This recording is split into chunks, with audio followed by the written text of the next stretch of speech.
landlord. They know how to be your grocer. They know how to be your lawyer, end quote. And the one correction I made in my note here is that the Jews know their history, and I would argue they know the myth of their history. Bow, baby, we back.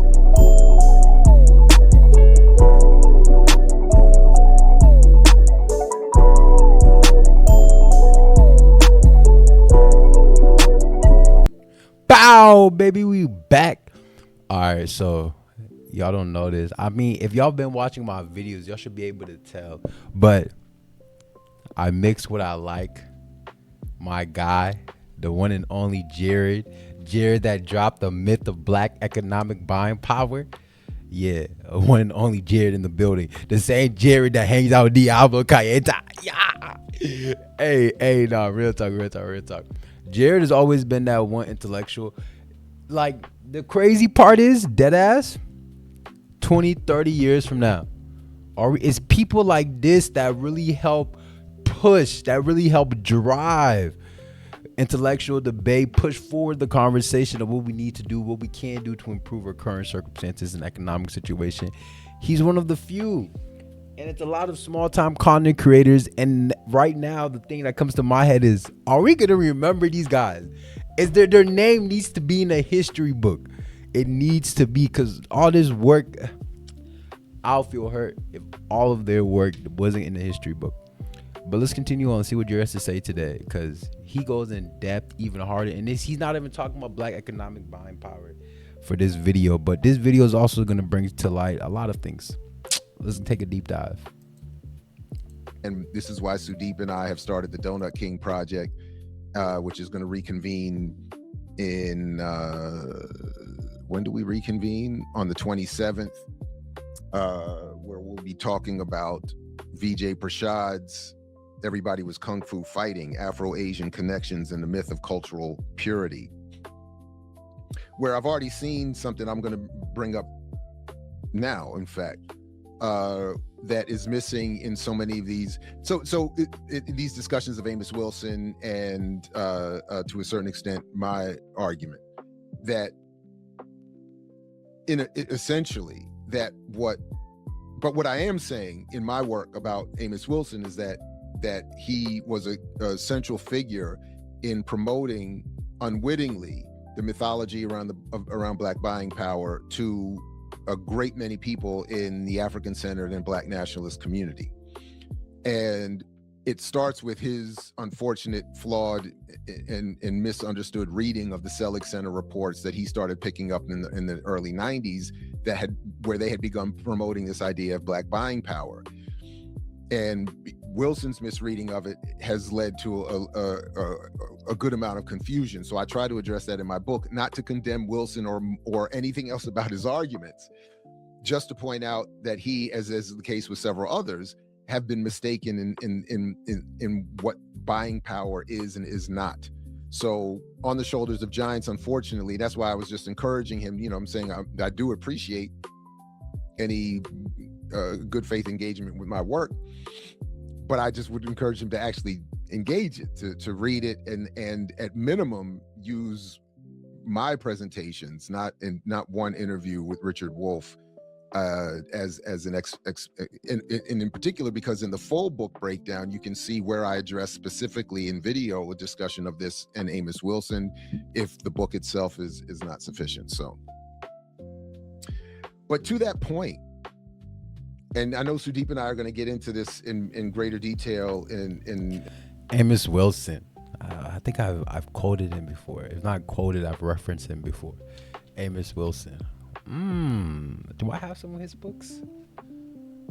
I got this book right here.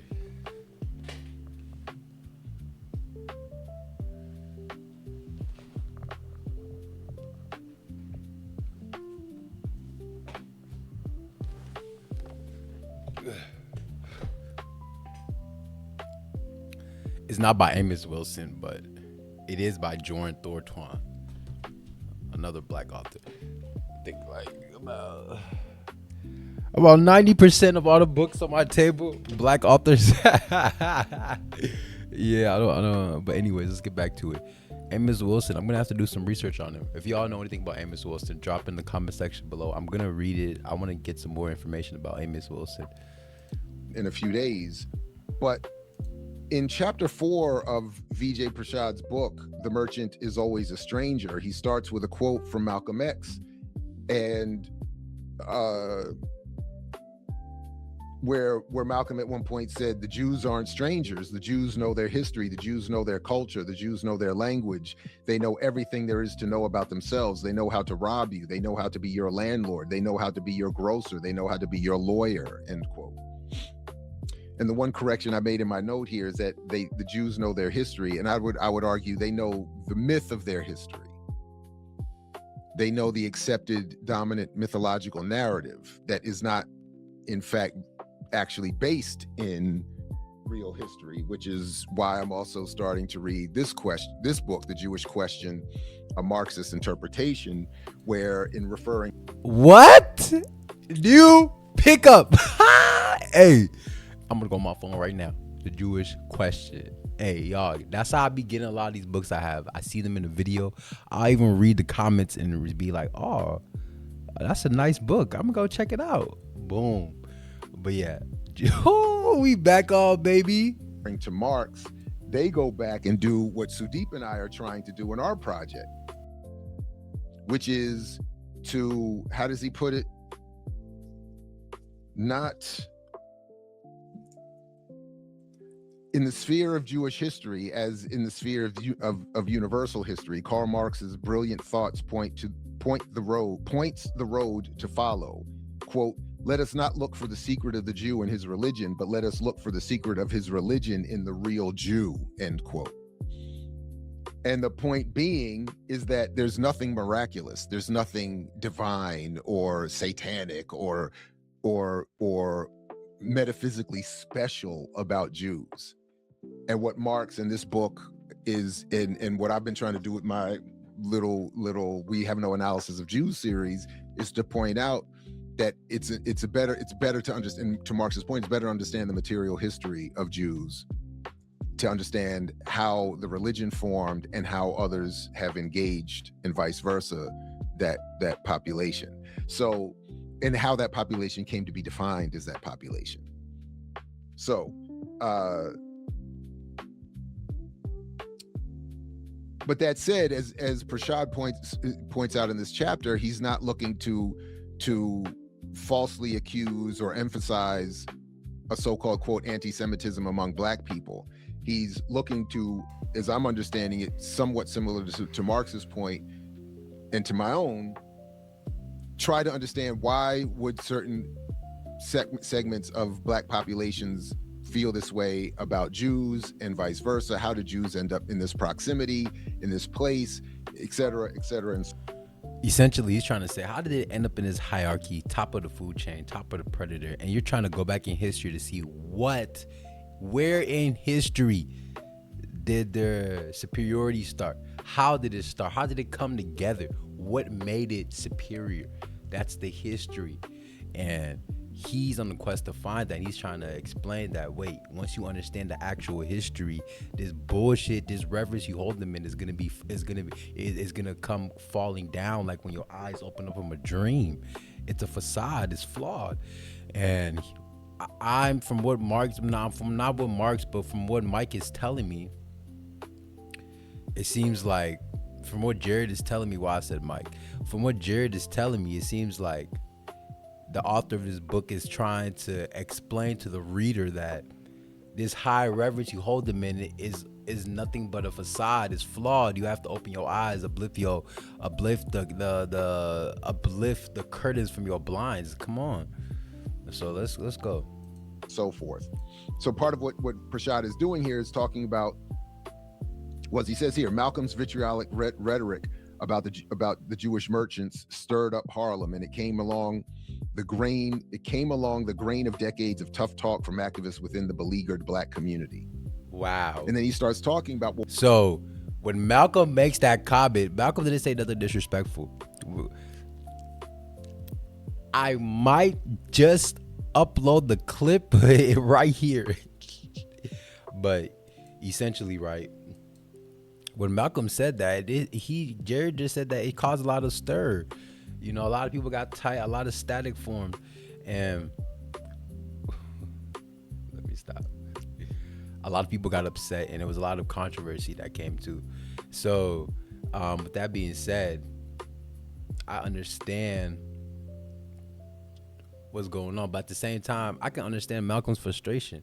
What is wrong with you people? These people built the slave ships, and you out here holding them in such revere. This is a sickness. What did Harriet Tubman do for real? Is the question that starts to come into my mind. Cause like, we freed y'all, but did we gotta mentally free y'all now. The first battle underway. Now we got to the second battle. Whew. Well, why are black people, in some cases, reaching these conclusions about Jews, as is the case today in 2026? It has everything, as I agree with Prashad here, to do with the conditions imposed on black people. Then we can get to the myths and the propaganda around those conditions, including black buying power, an inherent flawed black culture that fails the black community in performing as well as others. And even in Malcolm's misreading here, that Jews understand their history and therefore can do better than black people. That it's an oversimplification of the reality. And again, Jews don't know, well, they know their history. That is the mythological constructed narratives of their history that are imposed and retold. Yes. Tell them again. The mythology. They know the mythology, not the history, the mythology. Ja. As myths of origin that all communities should have, but aren't always necessarily accurate.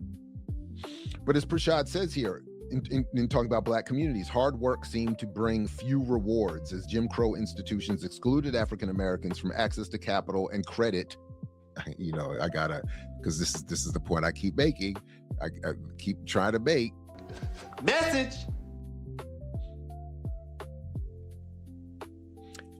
And he does something here to Prashad that I actually really appreciate, because when he goes here to quote that often referenced Du Bois' statement about the color line, Prashad adds something that most people do not add in their recitation of that commentary.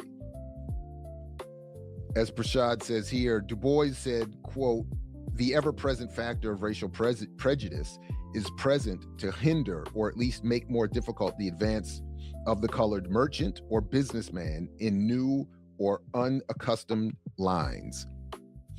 So Du Bois, even at that earlier stage, is saying, it's not just saying the color line on its own. He's reminding us that one of the ways the color line plays out is in preventing black people from doing in business what other communities have been able to do. So why, but then again, we come back in the 2020s and you hear John Hope Bryant and others going on Brokish and elsewhere and saying, ain't no color line. The only color that matters is green. We black Americans just didn't get the memo other communities got. And that's just, and again, going back 100 and some years now, that's been demonstrated to be false. Look at that. The credit line. If y'all know credit, y'all understand those interest rates. Now, aside from interest rates, monthly payment, credit score requirements, it's a lot that comes with this shit. And everyone's talking about, oh, just go apply for a business credit. I never understood the idea, just apply for a business credit. I'm like, so now I gotta go take the bank's $20,000, and I don't even know how to make $20,000 myself yet. You niggas crazy. But you gotta put the pressure on you. I'm like, boy, I want to make sure I have my method down. You need a methodology, structure. Isn't it what methodology is about? Structure, you know? But let's go. That's my take on it when it comes to the whole. I gotta go do more research on this thing called the color line. You know, the color line. Interesting. See what I say? A lot of interesting points. Let's keep going. Historian Kevin Gaines points out that much of African Americans' leadership in the post-Reconstruction period married the concept of racial uplift with the accumulation of wealth. And again, this is to Message. To the point of my own evolving and in some parts to come out next year, chapter on the narrative around Black capitalism. That's the exact point that I'm making. And I'll build on it in some forthcoming work using Prashad's chapter here. that in the so-called post-enslavement moment, in that Reconstruction moment, and Marable wrote about this as well, the attitudes of a handful of Black people in business, it because they were allowed to do that even under slavery. The assumption was, once we're free, we can really expand this and then catch up to the whites and live happily and ever after. And then we don't, and with the promotion of Booker T. Washington's argument, the National Negro Business League, et cetera, the Businessmen's Social Club, and others, all these associations in the late 19th and early 20th century promoting this mythology with the support of a white ruling elite who said, yeah, go off and do that, because you ain't never going to catch up, and then you don't become threatening either, and then we don't have to.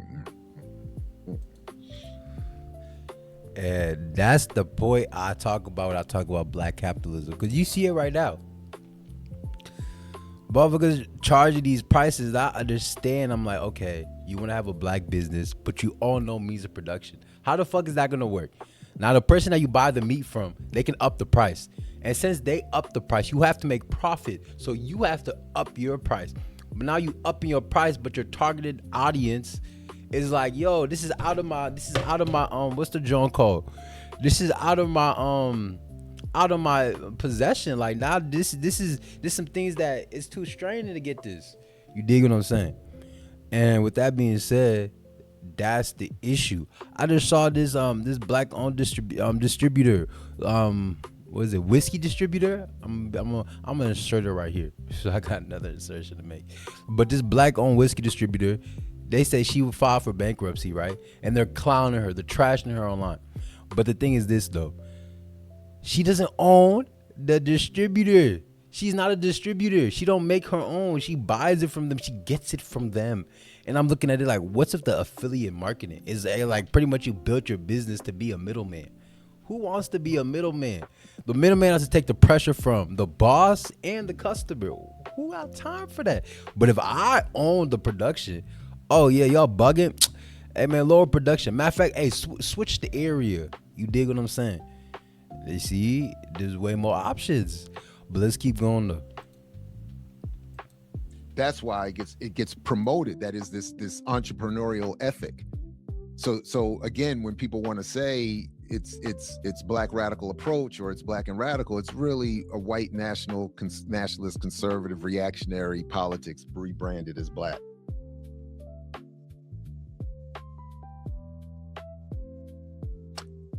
Just a little bit more here from this. In the early 1930s, even in Harlem, even though Harlem was filled with Greeks and Italian and Irish retailers, it was the Jewish merchants who faced the ire of the Black community.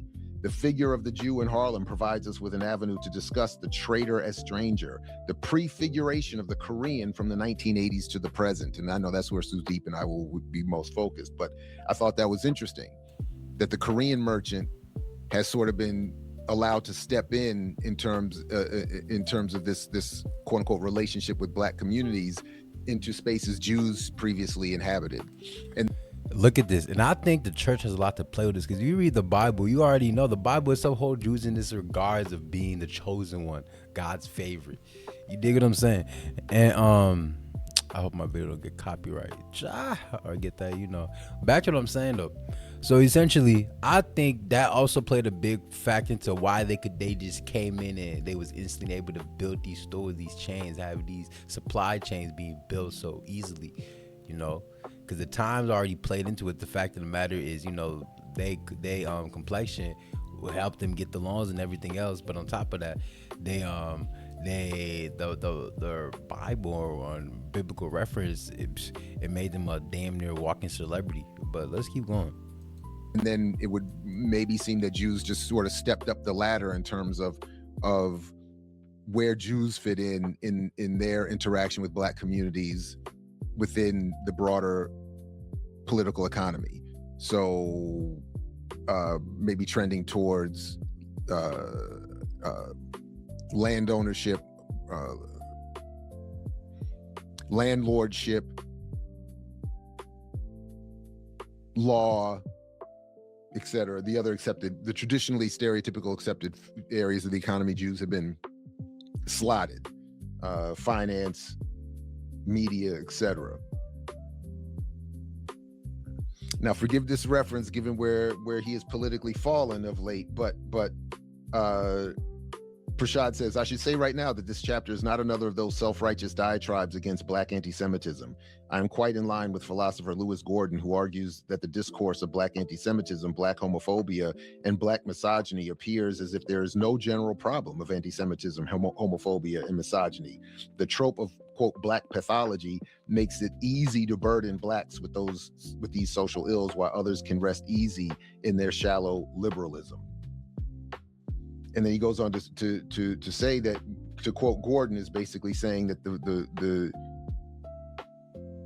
value of focusing our critical gaze on hatred expressed by groups who lack institutional power to order that hatred systematically or structurally is safer to criticize the powerless. It does make more sense. I would also have to add that I think one of the reasons, to the point being made here, why Jews would be the target more so than Greeks, Italians, and Irish retailers in Harlem would be the religious piece. That most of the Black people in that community, being some brand of Christian or impacted by some brand of Christianity, would also be impacted by the mythology and the narrative claims around Jews killing the Christian savior, of course. Yo, but I didn't. You see, I did the same religious take, but I even took that angle. I took a whole nother angle. You see what I'm saying? And what Jared is pointing out to is that the whole religious aspect of they grew up in that upbringing, that environment aspect. Remember, it's not only what you do in the household, it's also what you do outside, because you spend majority of your time outside. You're not in the house all the time. Kids are not in the house or online or outside all the time. You may talk to your parents for 5-10 minutes, but that's not all the time in the day. It's 24 hours, 60 minutes, not 10, 60 minutes. And it takes 60 minutes for 1 hour, and there's 24. So do the math. You know what I'm saying? So with that being said, it's like,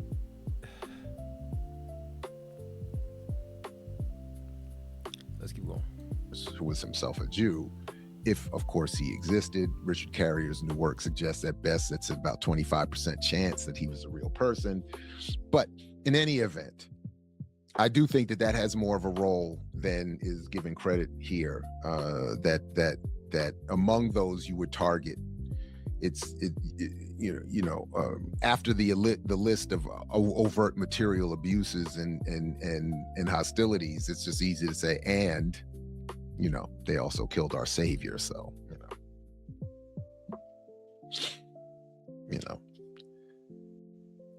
but as Prashad points out, there is this wild paradox or paradoxical contradiction of saying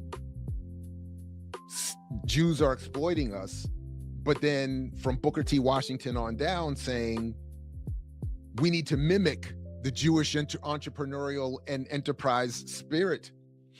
So in the show description, I did already put the link to the playlist for We Have No Analysis of Jews, and the most recent edition of that was a recent discussion from a few months ago where I forgot his name already, but a young Black entrepreneur is saying the reason he became successful is because he read The Jewish Spirit or one of those books about what makes Jews such great business people, and he said, I did what I've tried to do what they've done. I think he's talking about the Zeus Network guy. Yeah, I think that's the guy he's talking about, but correct me if I'm wrong. Don't quote me on it. So it's this fascinating, again, paradoxical contradiction of,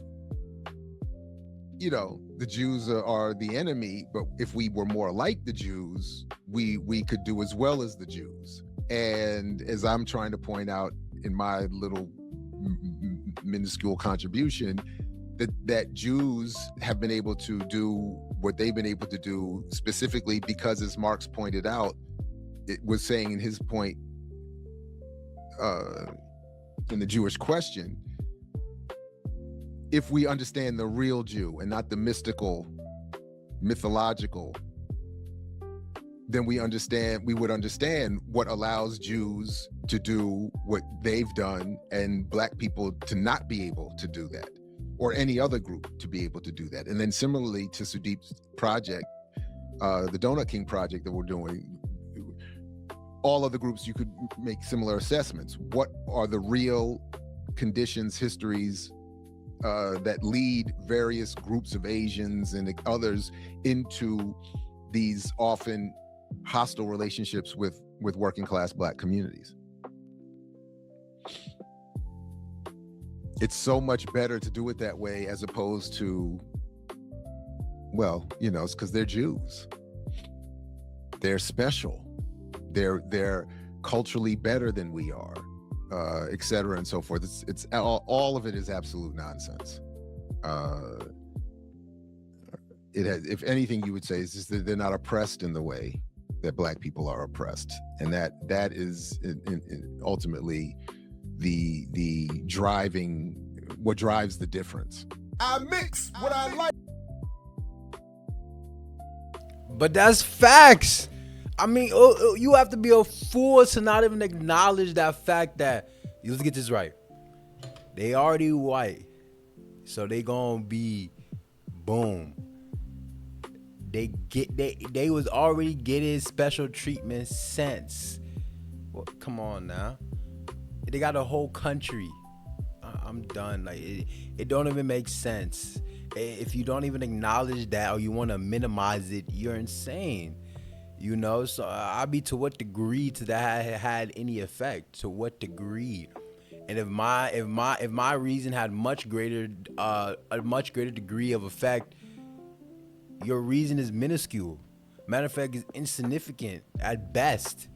You know what I'm saying? But stay dangerous. This is why I say you gotta do your research. I know I did the research. I'll tell you, I'll start from here. Go read ancient Egyptian history, and then afterwards be like, okay, who stole their history? Who was taking things? Who helped start messing the kingdom up? Just follow the trail.